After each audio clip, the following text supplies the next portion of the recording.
وَقُلْ جَاءَ الْحَقُّ وَزَهَقَ الْبَاطِلُ إِنَّ الْبَاطِلَ كَانَ زَهُوقًا۔ پاک وطن کا رہائشی ہوں، بیسیکل میں ڈیرہ غازی خان کا رہنے والا ہوں۔ موضع شیر دستی چاہ ولی محمد خان والے کے اندر میری جگہ ہے۔ یہاں پیری مریدی اور مساجد اور طویل دھاگے والا پیر تھا میں پاک وطن کے اندر۔ چک نمبر 33 SP کے اندر میری رہائش تھی، اور عرصہ دراز سے مسئلہ کے حقہ اہل حدیث کی میں نے بہترین قسم کی تحقیق کی۔ 28 سال تحقیق کرتا رہا مسئلہ کے حقہ اہل حدیث کی، اور اللہ کے فضل و کرم سے مسئلہ کے حقہ اہل حدیث کو قبول کیا ہے۔ اور سوال کرتے ہیں پیر صاحب، سب سے پہلے ہمارا کویسچن یہ ہے کہ آپ نے 28 سال تحقیق کی، آخر وہ کیا وجہ تھی جس نے آپ کو تحقیق پہ مجبور کیا؟ وہ کون سے عوامل تھے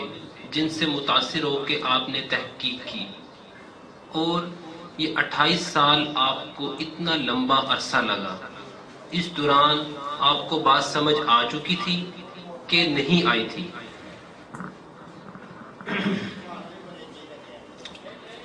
الحمدللہ، جو آپ نے سوال کیا ہے جی، دراصل قرآن مقدس کا جب میں نے مطالعہ کیا، ویسے بھی میں قرآن پاک کا حافظ بھی ہوں، قاری بھی ہوں، الحمدللہ عالم بھی ہوں، لہٰذا میں نے جب قرآن مقدس کا مطالعہ کیا، من عمل صالحا فلنفسه ومن اساء فعليها ثم الى ربكم ترجعون، فرمایا کہ جو شخص نیک عمل صالح عمل کرتا ہے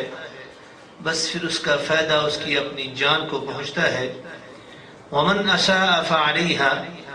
جو کوئی برا عمل کرتا ہے بس پھر وبال ہی اسی پر ہے۔ میں نے ان دو چیزوں کی تحقیق کی ہے کہ عمل صالح کون سا ہے اور برا عمل کون سا ہے۔ میں الحمدللہ ہر عمل کی طرف دیکھتا رہا۔ جب میں نے اپنے عمل حنفیہ کو دیکھا تو میرے ضمیر نے خود مجھے ملامت کی کہ بندے تحقیق کر، کہیں ایسا نہ ہو بد عملی کرتے کرتے جہنم میں نہ تو چلا جائے۔ بس پھر اسی دن سے میں نے تحقیق شروع کر دی۔ تحقیق کرتے کرتے من عمل صالحا فلنفسی، من عمل صالحا فلنفسی والی جو آیات ہے، میں اس کو بار بار پڑھتا، پھر میرے ذہن میں اور یہ بات اترتی گئی، عمل صالح وہی ہے جس عمل کو میرے پاک پیغمبر جناب محمد الرسول اللہ صلی اللہ علیہ وسلم نے جس عمل کو کیا ہے وہی عمل صالح ہو سکتا ہے، اور برا عمل وہ ہے جس عمل کو میرے پاک پیغمبر نے نہیں کیا، وہ عمل برا ہے، اور وہ عمل کرنے سے، برا عمل کرنے سے پھر اس کے برے ہی نتائج ہیں اور بڑی ہی پریشانیاں ہیں، قسم و قسم کے عذاب اور وبال آتے ہیں۔ تو لہٰذا جو آپ کا سوال ہے کہ آپ نے تحقیق جو کی ہے کس بات نے مجبور کیا ہے، مجھے اسی بات نے ہی مجبور کیا ہے۔ میں جو طویل دھاگے دیا کرتا تھا اور جو عمل میرے پاک پیغمبر صلی اللہ علیہ وسلم سے ثابت نہیں تھا، میں وہی عمل کرتا رہا، نماز میں بھی اور ہر اعمال کے اندر میں نے جھانک کے دیکھا کیا کہ نماز حنفی میں ادا کر رہا ہوں، اس نماز حنفی کے اندر جو کچھ ہے میرے پاک پیغمبر کی ادا سے ہٹ کے ہے۔ جب میں نے یہ چیز دیکھی میں نے کہا نماز وہی ہونی چاہیے جو نماز محمدی، بس نماز محمدی کو ڈھونڈنے لگا، اللہ کے فضل و کرم سے مسئلہ کے حق کا اہل حدیث میرے سامنے آتا گیا، اور الحمدللہ ثم الحمدللہ اللہ کے فضل و کرم سے اب میں مسئلہ کے اہل حدیث کو قبول کر چکا ہوں، اور انشاءاللہ پوری زندگی اسی مسلک پر رہوں گا، اور میں اپنے ساتھیوں کو، کلمہ گو بھائیوں کو اور بہنوں کو اور ماں اور بیٹیوں کو بھی میں یہی دعوت دیتا ہوں، خود تحقیق کریں۔ اچھا، اگلا کویسچن یہ ہے کہ ہمارے جیسا عام بندہ جب حق قبول کرتا ہے اس کو دنیا میں اتنی زیادہ مزاحمت کا سامنا کرنا نہیں پڑتا، کیونکہ نہ تو ہم کسی کے مرید ہوتے ہیں نہ ہی ہم پیر ہوتے ہیں۔ مگر جب آپ جیسا کوئی شخص جب اہل حق کی دعوت قبول کر کے قرآن و سنت کے رستے پر آتا ہے تو لازمی بات ہے اس کے بے شمار مرید بھی ہوتے ہیں، اس کی برادری والے بھی ہوتے ہیں، ان لوگوں پہ اس کا ایک اثر قائم ہوتا ہے، تو وہ لوگ اس پہ کیا کیا طنز کرتے ہیں، کتنی مخالفتیں کرتے ہیں، اس کے بارے میں کچھ ہمیں آپ ضرور بتائیے گا۔ ماشاءاللہ بھائی، آپ نے جو بھائی سوال کیا ہے، عرض ہے کہ ہم معروف لوگ ہوتے ہیں، تو لہٰذا کیونکہ لوگوں کو ہم خود ہی درباروں کی طرف بلاتے ہیں، اور دربار کے اندر آؤ، درباری بنو، اور پھر قوالیاں سنو، قوالیاں سنائی جاتی ہیں اور قوالوں کو بلایا جاتا ہے، اس لیے سب سے زیادہ پریشانی اٹھانی پڑتی ہے۔ لوگ طنز اس لیے کرتے ہیں کہ اب تک تو آپ ہمیں درباروں کی طرف بلاتے رہے، اب اللہ کی طرف آپ بلا رہے ہیں، اب تک آپ کیوں سوئے رہے؟ صاف ظاہر ہے وہ لوگ ہمارے پر سوال کرتے ہیں، ہم پر عجیب و قسم کی باتیں کرتے ہیں، بلکہ قسم و قسم کی زبان سے تکلیف دیتے ہیں۔ تکلیفیں آتی رہیں اور اب بھی آ رہی ہیں، لیکن اتنی نہیں آ رہی جیسے پہلے تھی،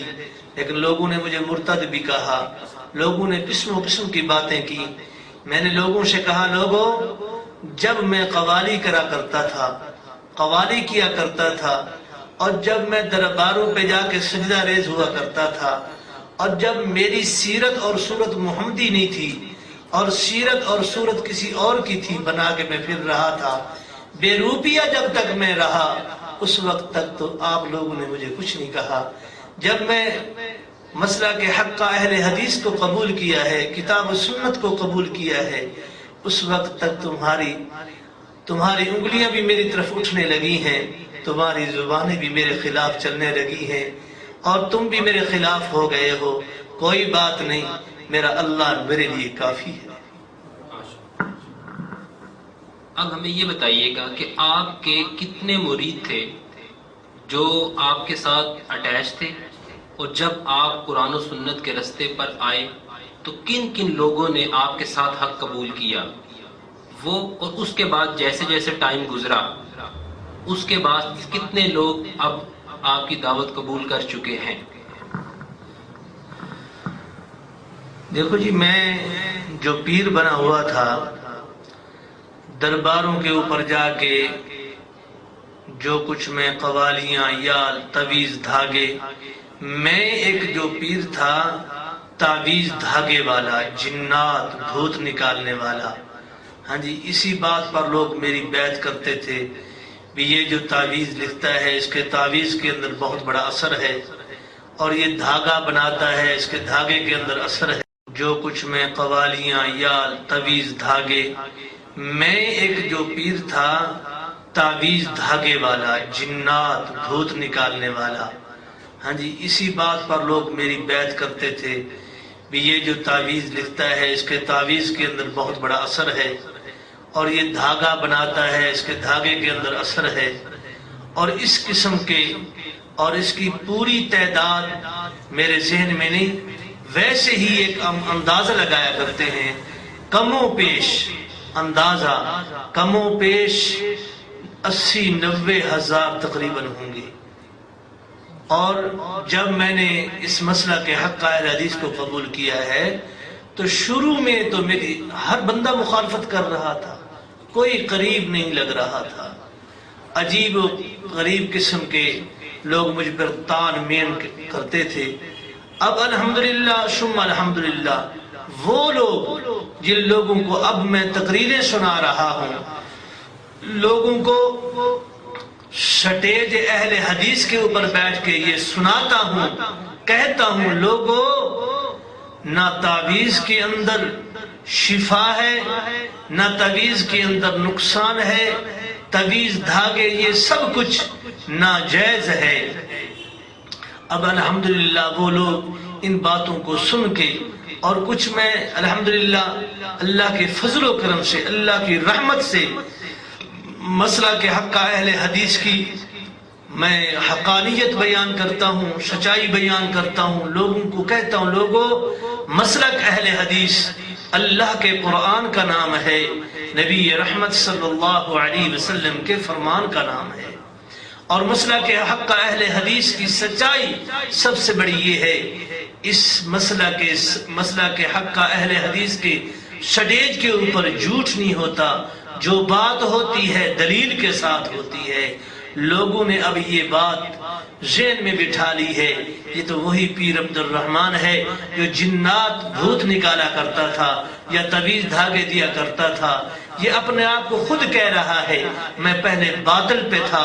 اب میں حق پہ آیا ہوں۔ لوگ اسی بات کو بھی سن کر الحمدللہ مسئلہ کے اہل حدیث قبول کر رہے ہیں۔ اللہ کے فضل و کرم سے، اللہ کی مہربانی سے وہاڑی شہر کے اندر کافی لوگوں نے اور مسئلہ کے حق اہل حدیث کو قبول کیا ہے۔ تقریباً کم و بیش یہ بھی اندازہ ہی ہے، تقریباً 1300 آدمی جو مجھے فون کر کے اور جو میرے پاس آتے جاتے رہے اور مسئلہ کے اہل حدیث کو قبول کر چکے ہیں۔ اچھا، اگلا کویسچن ہمارا یہ ہے کہ صحیح بخاری میں حدیث ہے، حضرت عمر فاروق رضی اللہ تعالی عنہ نے جب حجر اسود کو بوسہ دیا، آپ نے فرمایا اے حجر اسود میں جانتا ہوں کہ تو ایک پتھر ہے، تو نہ کسی کو نفع دے سکتا ہے نہ کسی کو نقصان دے سکتا ہے، میں نے تجھے بوسہ صرف اسی لیے دیا ہے، میں نے امام الانبیاء حضرت محمد مصطفیٰ صلی اللہ علیہ وسلم کو تجھے بوسہ دیتے ہوئے دیکھا ہے۔ یہ تو بات تھی حجر اسود کی۔ اب آپ سے کویسچن یہ ہے کہ جب آپ تعویذ دھاگے کرتے تھے اور لوگوں کے جن نکالتے تھے تو آپ نے خود بتایا ہے کہ وہ تعویذ دھاگے اور جن نکالنا پر اثر ہوا کرتا تھا۔ ڈیفینیٹلی آپ جو لوگوں کو تعویذ دیتے تھے اس میں کچھ نہ کچھ اثر تو ہوتا ہوگا، ادروائز لوگ آپ کے مرید ہی نہ ہوتے۔ تو وہ اثر کس طرح ہوتا تھا، اور اگر اب آپ کمپیریزن کریں اس وقت جب آپ نے حق قبول کر لیا ہے، اس زمانے میں جب آپ لوگوں کو تعویذ لکھ کے دیتے تھے اور اس سے اثر بھی ہوتا تھا، وہ اثر کس طرح ہو جاتا تھا، اس کی کیا وجہ تھی؟ اللہ اکبر، آپ نے جو سوال کیا ہے جناب بھائی وہ بات یوں ہے، اور جو کوئی آدمی جیسا ہی اپنے ذہن کے اندر بات رکھتا ہے بس ایک وسوسہ ہوتا ہے، شفا میرا اللہ دینے والا تھا، اللہ ہی شفا دیتے ہیں، لیکن وَنُنَزِّلُ مِنَ الْقُرْآنِ مَا هُوَ شِفَاءٌ وَرَحْمَةٌ لِّلْمُؤْمِنِينَ، میں تو اس لیے بسم اللہ شریف لکھ کر دیا کرتا بھی اللہ نے جو کہا ہے ہم نے نازل کیا قرآن کو مومن کے لیے شفا اور رحمت بنا کے، میں اکثر بسم اللہ شریف کا تعویذ دیتا اور پھر میں اللہ سے دعائیں مانگتا رہتا کہ یا اللہ میرا پردہ رکھ لے، یا اللہ میری عزت رکھ لے، میرا اللہ ہی شفا دینے والا تھا۔ لوگوں کا یہی یقین اس قسم کا ہو گیا تھا، بس پیر عبد الرحمن کرنی والا، چونکہ مجھے کرنی والے سے لوگ پکارا کرتے تھے اور لوگوں کے ذہن میں یہی عقیدہ بیٹھ چکا تھا یہ بس پیر عبد الرحمن کرنی والے کا تعویذ ہے، بس وہی اثر کرتا ہے اور شاید کوئی اور اثر نہ کر سکے۔ لہٰذا میں نے مسلک بھی اس لیے اہل حدیث کو قبول کیا ہے کہ اس مسلک کے اندر کسی قسم کا نہ کوئی شرک ہے، نہ بدعت ہے، نہ کوئی رسم و رواج ہے۔ اس مسلک کے اندر دین ہی دین ہے الحمدللہ. تو میں نے اس لیے چھوڑا ہے طویل دھاگے کو تاکہ لوگ مجھ پہ یقین نہ رکھیں اور میرے اس دھاگے کے اوپر یقین نہ رکھیں اور تویزات پہ یقین نہ رکھیں، اللہ پر یقین رکھیں. اب ہمیں یہ بتائیے گا کہ جب آپ لوگوں کو تویز لکھ کر دیتے تھے اور پھر یہ کہتے تھے کہ میں بسم اللہ الرحمن الرحیم لکھ کے دیتا ہوں اور اللہ سے دعا کرتا ہوں، تو آپ لوگوں کو اس چیز کی دعوت دیتے تھے کہ یہ قبر والے جو ان سے ہیں ان سے بھی مانگا جائے، یا آپ قبر والوں سے خود بھی مانگتے تھے کہ آپ اس وقت پیر ہونے کے باوجود صرف اللہ ہی سے مانگتے تھے؟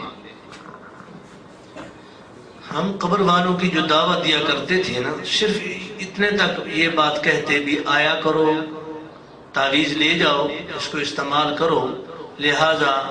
قبر کے اوپر بھی آپ نے آنا ہے، یہاں آ کے چلا بھی دینا ہے،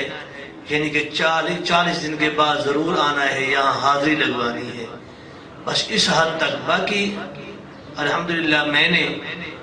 اپنی پوری 32 سالہ زندگی، جو 32 سالہ زندگی باطل پہ گزاری ہے، میں نے لوگوں کو یہ دعوت نہیں دی کہ آگے قبر والے سے مانگو. بس اتنے کہتا رہا بھی قبر پہ آنا، یہ دعوت بھی ہو جاتی ہے کہ بھی قبر والے کے بعد جو آنا ہے 40 دن کے بعد ضرور آنا ہے، یہاں آگے آپ نے کچھ خرچ کرنا ہے، یہ بھی ایک باطلی دعوت ہے. لہذا میں خود کہہ رہا ہوں کہ جو کچھ میں پیچھے کرتا رہا یہ سب کچھ باطل تھا اور باطلی کام تھا، یعنی کہ ناجائز کام تھا. بس اس لیے مجھے جو اللہ کا خوف بھی اسی بات پہ آیا ہے، جو کچھ میں کر رہا ہوں، جو تعویذ دھاگا یا لوگوں کو اپنی طرف میل کرنا یا درباروں کی طرف میل کرنا، یہ سب کچھ غلط ہے. میں نے اپنی غلطی تسلیم کرتے ہوئے، اللہ سے ڈرتے ہوئے میں نے مسلک حق اہل حدیث کو قبول کیا. ہمارا اگلا کویسچن یہ ہے، جب سے آپ قرآن و سنت کے رستے پہ آئے ہیں تو اس اہل حق جماعت نے آپ سے کوئی تعاون کیا ہے یا نہیں کیا؟ اور اگر یہ اہل حق جماعت کے لوگ سارے آپ کو چھوڑ دیں تو کیا آپ حق کو چھوڑ دیں گے کہ نہیں؟ الحمدللہ الحمدللہ رب العالمین. جو بھی آپ نے سوال کیا ہے، کیا آپ نے جب سے مسلک حق اہل حدیث کو قبول کیا ہے، کیا لوگوں نے آپ کے ساتھ کوئی تعاون کیا ہے؟ پہلی بات تو یہ ہے کہ میں بک کر نہیں آیا. الحمدللہ ثم الحمدللہ. اگر میں نے مسلک حق کو قبول کیا ہے تو نہ تو لوگوں کی جیبوں کو دیکھ کے، نہ کوٹھی بنگلوں کو دیکھ کے، صرف اور صرف مسلک حق اہل حدیث کو حق پہ دیکھ کے میں نے مسلک قبول کیا ہے. اور علماء اہل حدیث نے میرے ساتھ الحمدللہ تعاون بہت کیا ہے، یعنی کہ ان کی محبت میرے ساتھ اتنی تھی، مجھے بلاتے رہے اور میری تقریریں سنتے رہے اور اپنے سٹیج پہ لے کر آئے. میں علماء اہل حدیث کا بہت زیادہ مشکور ہوں، اور خصوصاً علی خصوص شیخ مولانا سبطین شاہ صاحب سرگودے والے اور مولانا توصیف الرحمان راشدی صاحب. اور جو میں نے مسلک حق اہل حدیث جب میں نے قبول کیا ہے تو پہلے تو میرے ذہن میں یہ بات اتری کہ بس میں اہل حدیث ہو جاؤں، بس خاموش ہو کے بیٹھ جاؤں. اور جب میں نے مولانا توصیف الرحمان راشدی صاحب حافظ اللہ تعالیٰ کی CD اور میں نے کیسٹیں سنی اور مجھے ایک جوش آیا کہ ہو کیوں نہ میں اللہ اعلان کر دوں تاکہ لوگوں کو شوق پیدا ہو جائے، میری بات کو سنیں گے، انشاءاللہ جو لوگ اہل حدیث ہو جائیں گے مجھے ثواب ہوگا. تو الحمدللہ میرے ساتھ مولانا طالب الرحمان صاحب زیدی، مولانا طیب الرحمان زیدی، اور تقریباً ہر شہر کے اندر جتنے علماء اہل حدیث ہیں، اللہ ان کی زندگی میں علم و عمل کے اندر برکتیں عطا فرمائے، انہوں نے میرا ساتھ دیا ہے. اور پسرور کے مولانا کفایت اللہ شاکر صاحب اور مرکزی جمعیت اہل حدیث کے جتنے علماء ہیں، امیر ہیں، سب نے میرے ساتھ الحمدللہ تعاون اس بات کا کیا ہے، مجھے اپنے پاس بلاتے ہیں، میری تقریریں سنتے ہیں، میرا واعظ و وصیت نصیحت لوگوں کے پاس الحمدللہ پہنچ رہی ہے، میری بات پہنچ رہی ہے اللہ کے فضل و کرم سے الحمدللہ ثم الحمدللہ، اور یہ میرے ساتھ تعاون ہے۔ باقی اگر میرا کوئی ساتھ نہ دے، آپ نے یہ سوال کیا ہے کیا کہ اگر کوئی آدمی آپ کا، کوئی اہل حدیث آپ کا ساتھ نہ دے تو کیا آپ مسلک حق کا اہل حدیث کو چھوڑ دیں گے؟ ساتھیوں گزارش ہے الحمدللہ ثم الحمدللہ، اور یہ میرے ساتھ تعاون ہے۔ باقی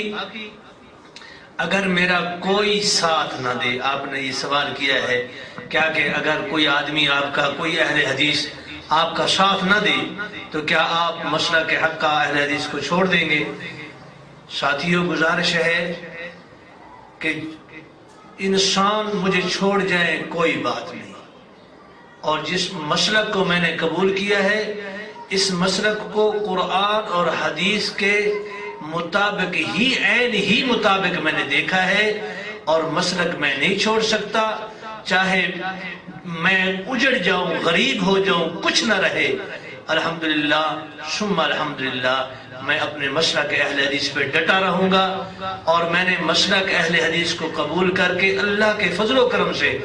میں نے 2 مرکز بنائے ہیں، 2 مدرسے بنائے ہیں۔ ایک میں نے پاک پتن کے اندر مدرسہ بنایا ہے، پاک پتن چک نمبر 19 ایس پی بیریاں والا روڈ، مدرسے کا نام ہے خدیجۃ الکبریٰ، اور مسجد کا نام میں نے رکھا ہے حسنین ابن علی رضی اللہ تعالی عنہ اہل حدیث۔ اور میں نے دوسرا مرکز جو بنا رہا ہوں وہ 22 مرلے کے اندر مرکز ہے، اور چوک میترے کے آگے پیر پٹھان پیٹرول پمپ، اس کے سامنے اللہ کے فضل و کرم سے میں نے وہاں جگہ لی ہے، اور وہاں جگہ لے کے مدرسہ تیار کر رہا ہوں۔ الحمدللہ کافی تیار ہو چکا ہے، اب تیار ہو بھی رہا ہے۔ اللہ کے فضل و کرم سے میں نے تو اپنے آپ کو اتنا پابند کر لیا ہے، میری پوری زندگی اس مسلک کے لیے انشاءاللہ وقف ہے، اور میں آنکھوں سے معذور ہوں، اس کے باوجود بھی دور دراز تک الحمدللہ سفر کر رہا ہوں، اور سفر کرتا ہوں، ساتھی بلاتے ہیں پہنچتا ہوں، دن کو سفر، رات کو پروگرام، الحمدللہ میں خوش ہوں۔ اللہ میں تیری تقسیم پہ راضی ہوں، مجھ جیسے معذور سے بھی تو کام اپنے دین کا لے رہا ہے۔ سبحان اللہ، یہ اللہ تعالیٰ کا شکر ہے کہ جو لوگ قرآن و سنت کے رستے پہ گامزن ہیں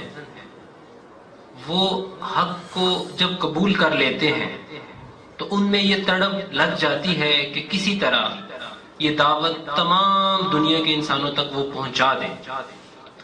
آپ گجرات کے عوام کو اور جتنے لوگ آپ کو اس وقت سن رہے ہیں، دیکھ رہے ہیں، ان کو کیا پیغام دینا چاہتے ہیں کہ وہ کس طرح قرآن و سنت کے رستے پہ آ سکتے ہیں، وہ حق کس طرح قبول کر سکتے ہیں؟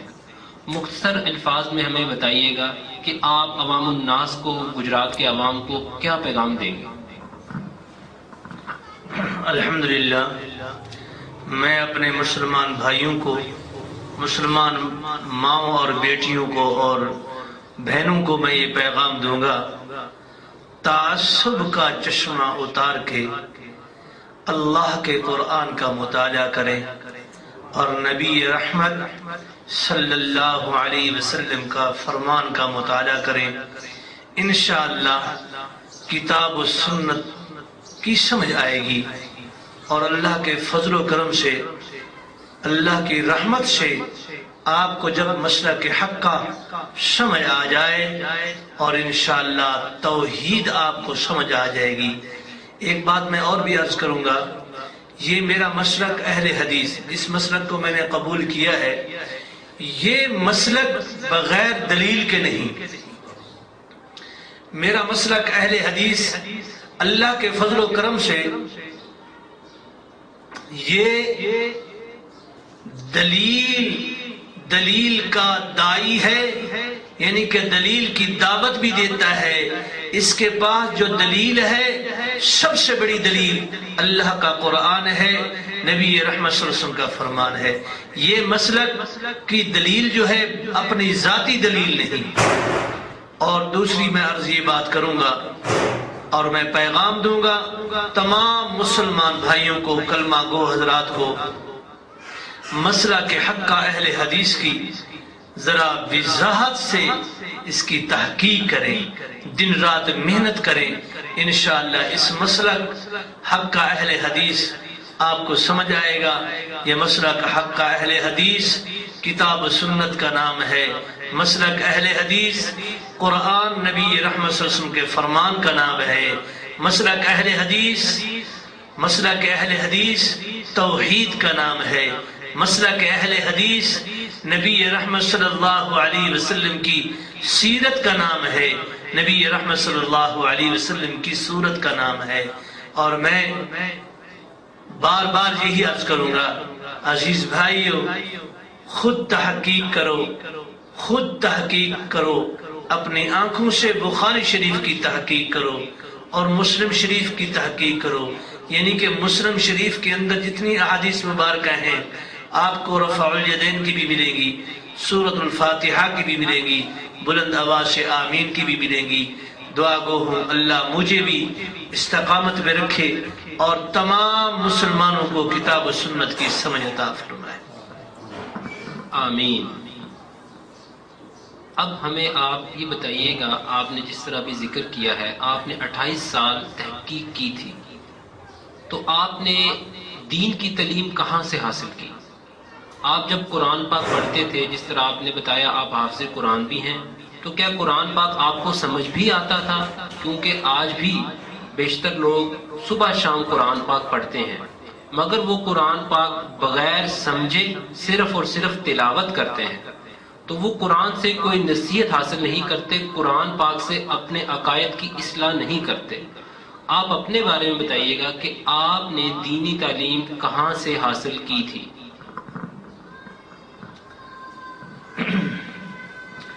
میں نے دینی تعلیم مدرسہ جامعہ خیر المدارس ملتان سے کی، اور میں قاری رحیم بشر رحمۃ اللہ تعالی کا شاگرد ہوں، اور قاری محمد طاہر صاحب رحیمی کا شاگرد ہوں، اور قاری محمد صادق صاحب کا شاگرد ہوں. لہذا 28 سال جس بات کی میں نے تحقیق کی ہے، صرف رفع الیدین کا نام اہل حدیث نہیں،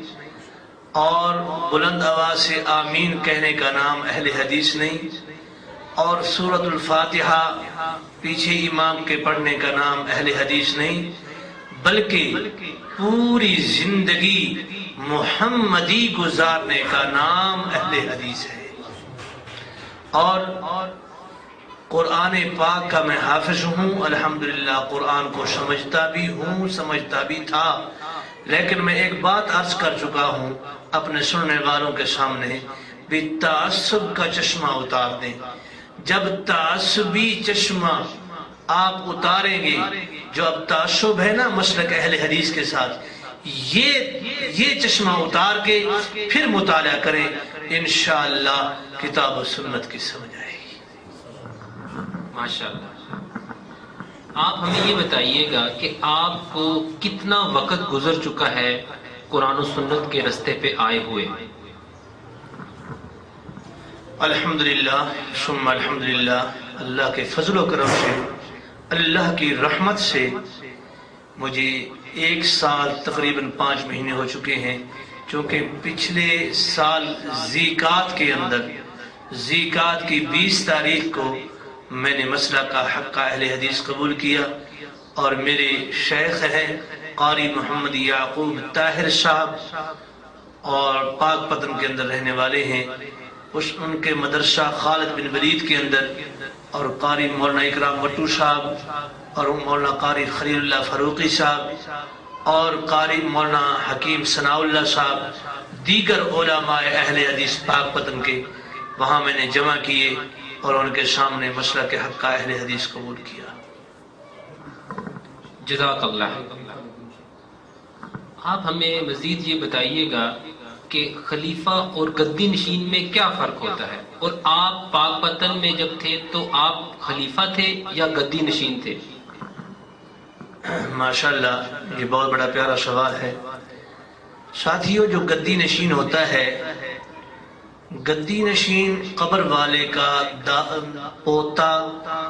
یا دوتا ہوتا ہے یا نواسہ یعنی کہ ہوتا ہے۔ گدی والا وہ ہوتا ہے جو قبر والے کے ساتھ، مزار والے کے ساتھ کوئی خونی رشتہ رکھتا ہے، اور جو خلیفہ ہوتا ہے وہ خلیفہ عام طور پہ ہوتا ہے، یعنی کہ اس کو خلافت دی جاتی ہے، کسی خوشی کے اندر آ کے گدی نشین اس کو خلافت دے دے، چاہے 40 سال کے بعد دے دے چاہے نہ دے، اور ساری زندگی وہ قبر کی چاہے جھاڑو پھیرتا رہے، چاہے صفائیاں کرتا رہے، جو مرضی کرتا رہے۔ اگر گدی نشین کو کسی بات پہ خوشی ہوئی ہے وہ اس کو خلافت دے دے۔ تو میں تو 10 درباروں کا خلیفہ تھا، ایک دربار کا نہیں تھا، اور میں تقریباً کافی درباروں کا خلیفہ تھا، اور وہاں پہ میں ان کی یعنی کہ خلافت یہ تھی کہ اس دربار کی بیعت لیا کرتا تھا، یعنی کہ بابا فرید کی دربار کے لوگ آئے ہیں، ان کے جنات نکالے بھی ہم فلاں سے آئے ہیں، فلاں جگہ سے آئے ہیں، فلاں جگہ سے آئے ہیں، یعنی کہ منگانی شریف سے آئے ہیں، اور عبداللطیف بھٹائی کی دربار سے آئے ہیں، سخی سرور کی دربار سے آئے ہیں، عبداللطیف بھٹائی یعنی کہ عبداللہ شاہ غازی، اسی طرح کافی درباروں کا میں خلیفہ تھا۔ مستقل کسی دربار پہ بیٹھ کے میں خلافت نہیں کی، اور میں جن بھوت نکالنے والا خلیفہ تھا، اور جیسا کہ پہلے میں عرض کر چکا ہوں۔ بات جن بھوت کی ہو رہی تھی، آپ یہ بتائیں جب سے آپ قرآن و سنت کے رستے پہ آئے ہیں اپروکسیمیٹ 1.5 سال آپ کو ہو چکا ہے، آج تاریخ 17 اپریل 2011 ہے، تو اگر دیکھا جائے تو 2009 میں آپ نے حق قبول کیا تھا، تو جب سے آپ اس رستے پہ آئے ہیں تو اب جن بھوت کبھی آپ کو تنگ تو نہیں کرتے؟ اللہ اکبر۔ بس میں 2 الفاظوں کے ساتھ اس بات کا جواب دوں گا۔ جن بھوت کسی کو تنگ نہیں کیا کرتے، لہذا یہ سب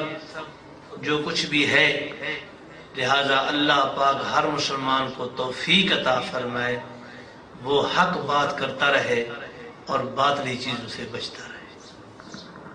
آمین، جزاک اللہ۔ پیر صاحب آپ کا بہت بہت شکریہ۔ میں جامع مسجد محمدی کی طرف سے اور ان کی انتظامیہ کی طرف سے آپ کا شکر گزار ہوں کہ آپ گجرات میں آئے اور آپ نے اپنے قیمتی وقت میں سے ہمیں ٹائم دیا، آپ کا بہت بہت شکریہ۔ وآخر دعوانا الحمدللہ رب العالمین۔ ایک بات اور میں اپنے سننے والوں سے گزارش کروں گا، خاص کر جو اہل الحدیث حضرات ہیں، اور میں ان سے گزارش کرتا ہوں کہ وہ حضرات میرے لیے دعا کریں۔ اللہ میری پچھلے جو سابقہ اگر جو کمیاں کوتاہیاں ہیں وہ اللہ مجھے معاف فرمائے، اللہ استقامت عطا فرمائے،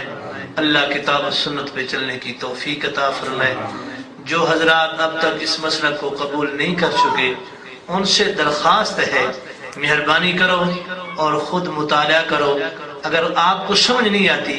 کسی اچھے عالم دین اہل الحدیث کے پاس جاؤ اور ان سے کچھ سیکھو۔ وآخر دعوانا ان الحمدللہ رب العالمین۔